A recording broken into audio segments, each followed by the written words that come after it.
आता पाहूया इतरही राज्यातल्या पावसाची खबरबात।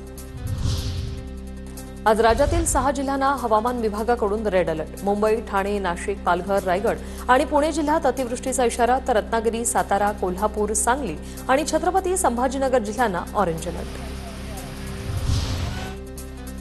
कोकण, मध्य महाराष्ट्र आणि मराठवाड्याला 30 सप्टेंबरपर्यंत अतिवृष्टीचा इशारा। राज्य आपत्कालीन कार्यकेंद्राकडून देण्यात आली माहिती। नागरिकांना सतर्कता बाळगण्याचं आवाहन। रायगड जिल्ह्याला पावसाचा रेड अलर्ट। एनडीआरएफ, एसडीआरएफ सह सर्व यंत्रणा सज्ज। नागरिकांना सतर्कतेचे तसेच सूचनांचे पालन करण्याचे आवाहन। जालना जिल्ह्यातल्या 67 प्रकल्पांपैकी 52 प्रकल्प ओव्हरफ्लो। ढगफुटी सदृश पावसामुळे प्रकल्पातील पाणी पातळीत झपाट्याने होते वाढ।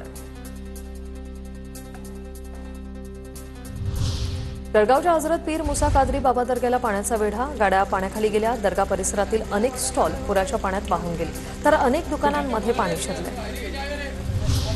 धाराशिव जिल्ह्यात 8 दिवसात चौथ्यांदा अतिवृष्टी। जिल्ह्यात सरासरीपेक्षा 158% पाऊस। अनेक ठिकाणचे रस्ते अद्यापही बंद। जिल्ह्यातल्या नदीकाठच्या गावातील नागरिकांना सुरक्षित स्थळी हलवलं।